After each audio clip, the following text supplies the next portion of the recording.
Maintenance log, stardate 3210, just before tea time. Our mission to prove that there's life after school, to look at a galaxy of games, to meet the stars of Silicon, to discover what's new in Microland. This is Prune, your friendly used computer, and these are the voyages of the Magic Micro Mission.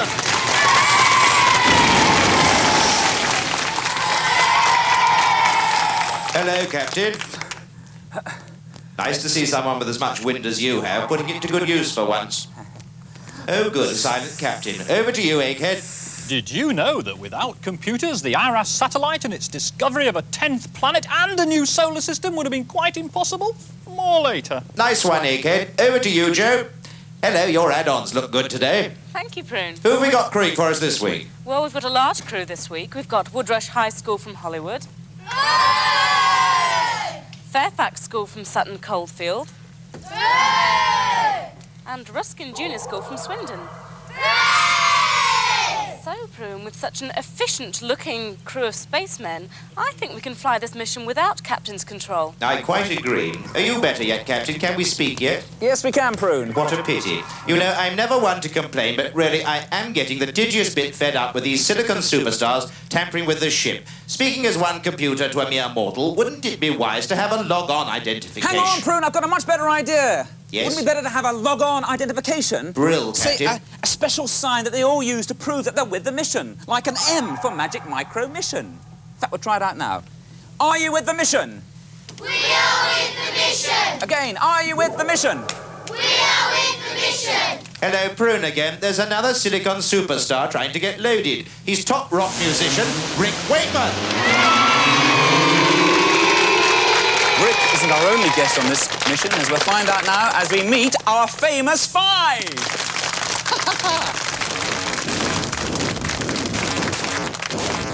And here is Mandy, who's locked in exciting aerial combat with Super Dogfight using the Commodore 64. And Julia's playing Jumping Jack on her Spectrum. And Leslie, too, is busy shooting down enemy aircraft. He's playing 3D Bomb Alley, and he's using the BBC microcomputer. And testing the 737 flight simulator are Robin and Captain Dick York, who actually flies with Orion Airways. Welcome aboard, Captain. Thank you very much, Adrian. Are you with the mission? I am with the mission. Phew! Well, apparently you actually fly 737s. We have 9 737s. 9? That's right. Gosh. Now, how does this, does it look realistic to you? Well, it's surprisingly realistic for such a small micro, really. And might you use something like this when you train pilots?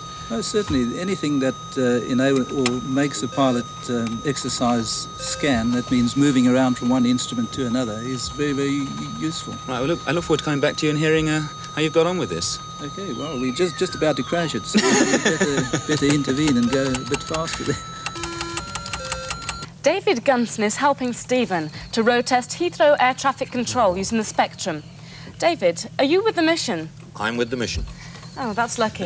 In actual fact, David is an air traffic controller, but with Birmingham Airport. And he's probably the only air traffic controller in Britain who's got his own hit record. And so our famous five, with the help of David Gunson and Captain Dick York, have really got their feet off the ground. Also in the air is Clint Eastwood in Firefox, flying a captured, computer-controlled Russian jet. Missile cruiser, contact dead ahead.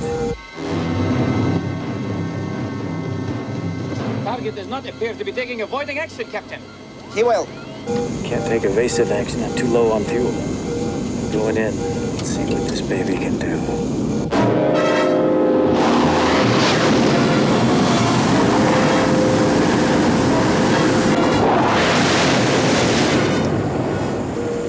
Now you go.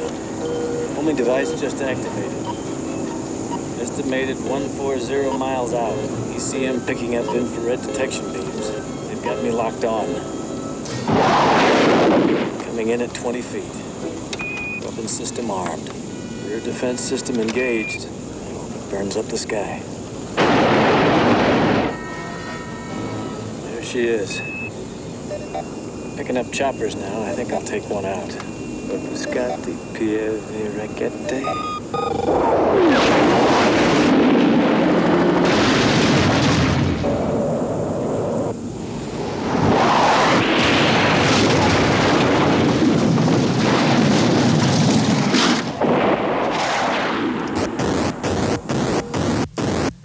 Usually you don't need to know where a computer keeps all its secrets, stored away in its little memory cells hidden inside the silicon chips.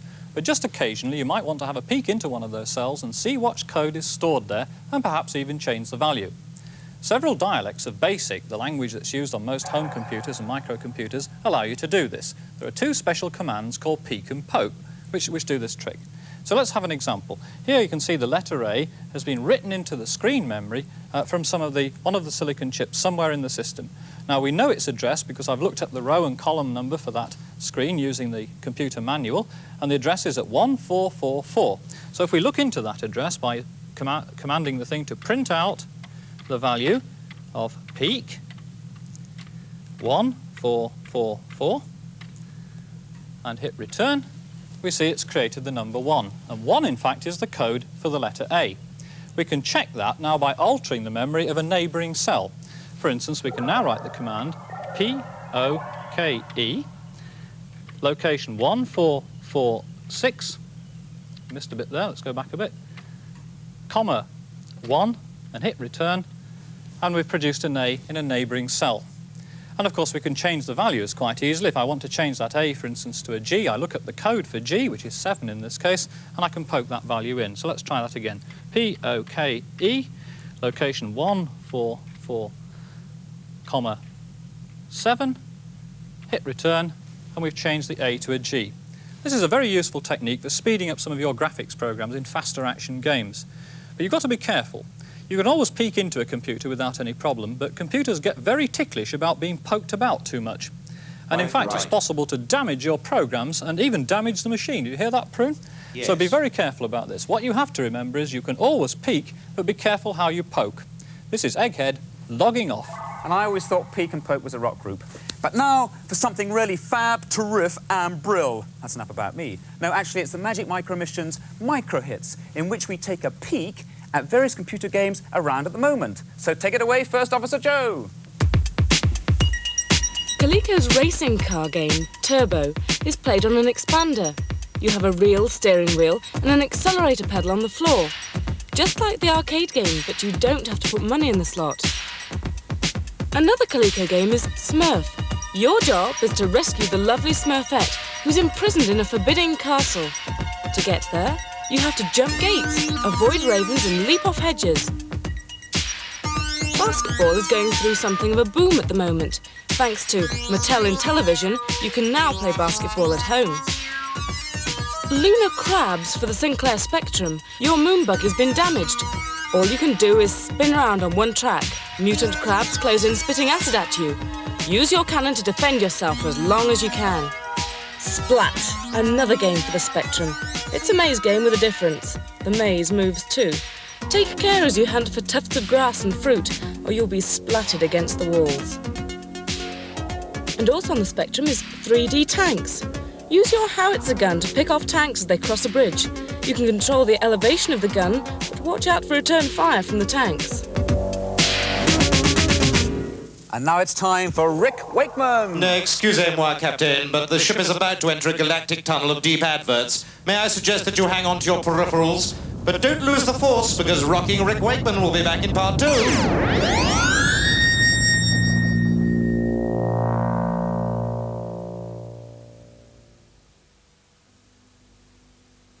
10 years have gone by. Precious moments, the hopes and dreams, the joys and the pain of love. By the look in your eye, I can tell you're gonna cry. Is it over me? But these miss you nights. Precious Moments, the most romantic album you've ever heard. Available in the shops now.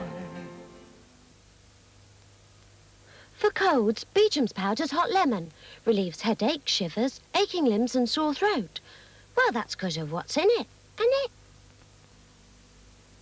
They say romance is back in style. I say it never went out. The Jardin de Max Factor, the incurably romantic fragrance. Emergency service, what number are you calling from? Police, there's somebody in my house. Is that the police? Of the millions of telephone calls made every day in Britain, one number, 999, is used as much as 35,000 times a day. Fire service. Probably the most effective emergency service in the world. What service do you require? Telephones save lives, and British Telecom is dedicated to maintaining and improving this vital service. It's one of the ways British Telecom will continue to help people now and in the future in a push-button world, because British Telecom is the power behind the button.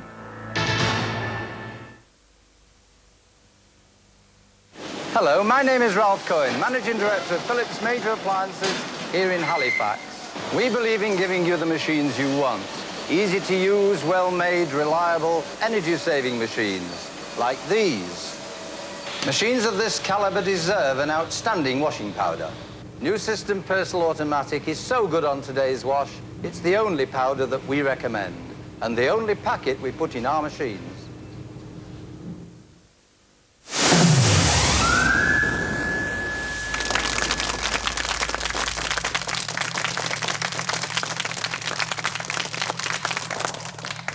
In a minute, I shall be talking to Rick Wakeman. But first, Time Warp.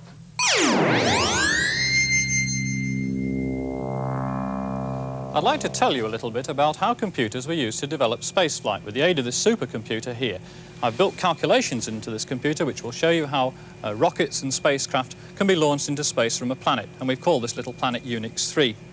At the beginning of World War II, the first computers were actually used to calculate the paths of rockets and shells for use during the war.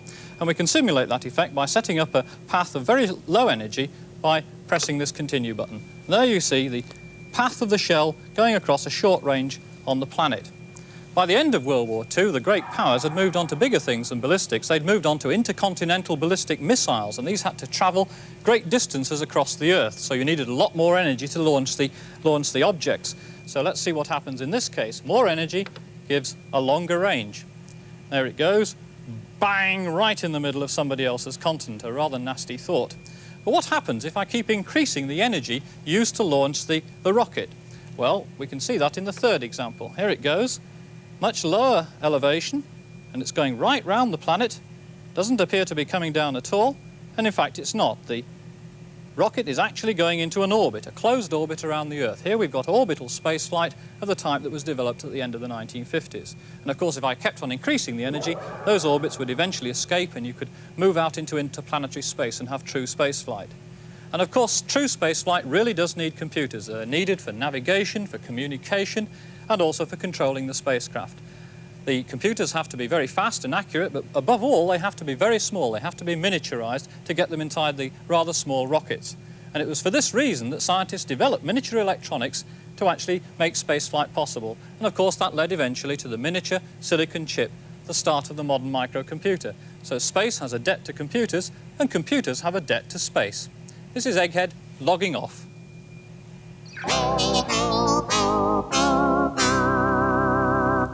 Welcome aboard, Rick. Thanks very much. Our silicon superstar, Rick Wakeman, is one of the most influential keyboard players in rock music today.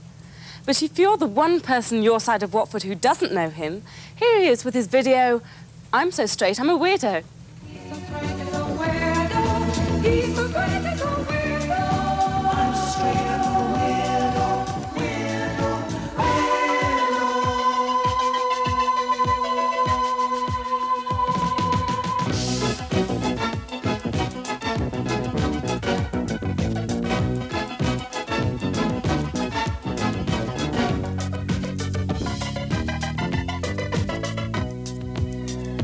Hi, Rick.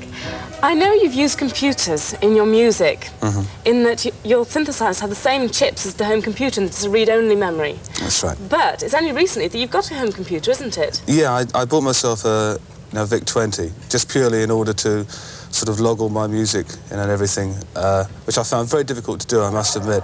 In fact, one day I was at home, and I went upstairs to get something, came down, and my boys had been in the room, and they'd actually wiped off all the things that I'd put or lost where I'd logged the memory, and they'd got flashing all around the screen, bum. And I sort of, first of all, was like pretty mad and sort of looked around and thought, how do they do that? And it was then the embarrassing thing that I suddenly realised that they knew a damn sight more about it than I did. And that's, which is interesting because it now means that parents can learn from their kids, which is very important. Oh, and you're improving now? No, I'm getting worse, but they're getting better. Fair enough. Listen, Rick, what are you going to do for us today? It's very simple. Instead of bringing along a bringing along very expensive keyboards. I brought along 3, for want of a better word, quite cheap instruments, all about £700. Still a lot of money, but cheap as regards keyboards. They're a new sort because they're all full of microchips. They have no dials and very few buttons, which means that you can just program in as many sounds as you like. And they'll make lots of weird noises for you. Sounds good. Yeah, and I thought it might be interesting because they're ever so easy to play. Obviously, the more experienced you are, the more you can get out of them. So you reckon anybody could play this? Well, yeah, sort of, yeah, you could... Right, can we have 2 earthlings from the crew, then? How about you 2 there? Like to come out? Rick, I'll leave you to your music lesson. Yeah, thank you very much. Stay there and sweat for a second. I'll just start over here. I've already programmed this in, thanks to the wonderful little microchips. All you've got to do is count 4 and play 3 notes on the first 3. So if you go 1, 2, 3, 4, it's 1, 2, 3, 4, 1, 2, 3, 4. If you do that, then I'll add a little something to it.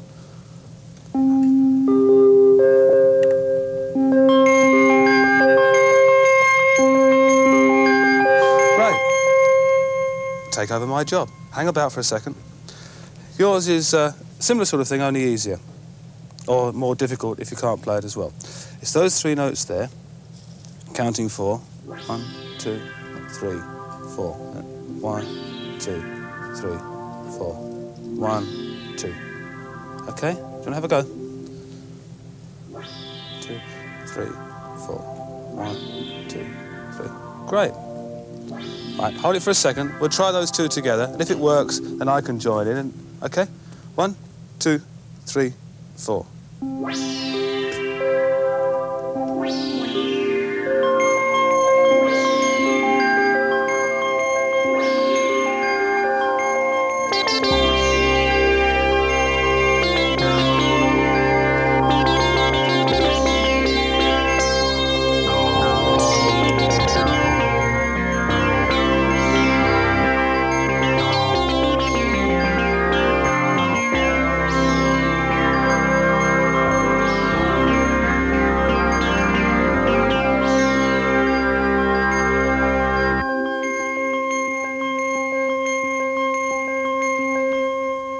Brilliant. Well done. And now it's time for our famous 5's verdicts on the games. Right, Julia, how did you get on with this one then? Jumping Jack. It's good. It's good. Now, what's the object of it? Well, there's a man, and he's got to get to the top, and there's these moving lines, and there's gaps in the lines. What happens with the gaps in the lines? Well, if you're on the line that the gap's coming towards, you fall through. Ooh. But if there's a gap at the top, you have to jump and get through. So you either jump through them or fall through them. Now, what happens when you get to the top? Do you go to a different game, or is it? You get a different set. And what does it do when you get to the different set? Well, it's harder on a different set because there's these choppers and snakes and buses and aeroplanes coming towards you. And you're kind of run-of-the-mill, trying to destroy you, sort of things. Do you think it's good? Have you enjoyed playing it? Yes. You have. How many would you give it out of 5 then? 4. 4 out of 5? That's fantastic. Great. Mandy, what do you think of Super Dogfight? Not much. Oh, why? Well, it's not really very good. OK, you've got aeroplanes, but they might as just well be bananas. I mean, they don't act like aeroplanes, you know, you can't stall or crash or anything. Well, one of them doesn't seem to be doing very much anyway. Oh, that's because it's a 2-player game, and if one player plays, the other one stays still. You also don't seem to have a score. Why's that? Well, it's on the other screen. When you finish the game, it tells you the score, but it doesn't keep running total. Oh, I see. And how do you score? Well, you shoot the other one. That's all there is to it. But you've got to hit it 10 times before you get 1 point. And then what happens? Then it stands still and you start again. So you're not really finding this one very exciting? No. How many marks do you give it out of 5? -5? No, 1. That's being generous. 1, a generous mark, 1. Oh dear. Right, let's find out how this one did then. How did this do, Captain York? Very well. You're not Captain York. Yes, he is. Is he? Oh, I see. You're co-pilot, right. You did very well with it, did you? Yes. You didn't have any kind of crash landings or anything? Well, he hasn't crashed it yet. No. Hasn't crashed it yet? No. That's fantastic. You've been playing it for ages. Did you rate it as a kind of simulator? Well, yes. It has remarkable similarities in terms of speed, flap settings and undercarriage. all the navigation facilities work very well, and it is very much like an aeroplane. It demands a lot of concentration. Right, and what can go wrong with this? I mean, obviously, in reality, if something goes wrong, you're in big trouble. But on this... Well, we haven't seen it go wrong yet because Robin seems to know how to fly it. You couldn't rig it up so we could see what happens when you go wrong? Does the whole screen... Yes, What have we got here now? this is, you've got 4, when you've finished a game, you've got 4 options. You can start from your present position, if you've landed, then that's taking off, and then if you're up in the air and you crash, you carry on from there, except 1,000 feet higher. Or you can have a new position, and you type in your new position. You can start from the takeoff, or when you're landing, or if you have option 5, which is the new layout, you have to reload the Sounds awfully the set. complicated. Do they give you a couple of parachutes with this, by the way, or not? No. They don't? That's not much use then. Just a handkerchief will do, I suppose. How do you reckon the graphics are good, Captain? Yeah. Graphics are very good, yes. Realistic? Very realistic. And the other thing, of course, that's similar to an aircraft is it's got a big, thick manual. Yes, I had a look at that before, actually. Which you have to read carefully. Thoroughly to understand. But Well, it is good. How many would you give it out of 5, then? Personally? Yes. Oh, I guess 4. 4? Yeah. That's very generous. 5. And 5? Yeah. My word, they are doing well today. 4 and 5. Leslie, what do you think of 3D Bomb Alley? Well, the graphics are good. I like the way when the ship's coming towards it gets bigger. The ship or the aeroplane? Oh, yeah, the airplanes. Ah. The ships tell you how many men you've got. So if you've got 3 ships and get blown up like I just did there, means I've got 1 ship left. It's very colourful. Yeah. You just have to hit those planes that are coming overhead? Yeah, without them dropping the bombs. Ah, you getting bored of this game yet? No, it's still keeping me happy. Do you think you'd buy it? Yeah. So how many marks do you give it out of 5? I reckon I'd give it 5. And here we have David Gunson and Stephen playing air traffic control Heathrow. What was this like then, David? It's a complicated game. It really is. It's very, very realistic in a way. The problem with it is that you have to learn to go at basic speeds first, and that could possibly become a little bit boring. But as soon as you start to move up on levels, it's very good, very good. Does it take you back to your work? I mean, is it same problems you get at work? They don't respond quite as quickly, but they don't speak back to you, which is rather nice.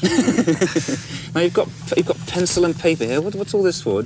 It's difficult to work out headings, because you've got to put the aircraft onto separate headings yourself. So I just drew him a quick compass rose so that he had a rough idea where the headings were. And now he's got that tightened up very quickly. So we were landing, I mean, we've had 4 aircraft down. 4 aircraft down already? Oh, yeah, no problem, yeah. We Did killed they all a few. manage to take off? Oh, yeah, we're getting the airbornes are okay, yeah. We ran into a few at Lambourne, didn't we? We had a nasty experience at Lambourne. Oh, what happened there? Well, 4 jumbos ran into each other, but it was only a small error. I mean, that's nothing. We're all around an error. Yeah, isn't it? What's the worst kind of thing that's ever happened to you when you're as a real air traffic controller?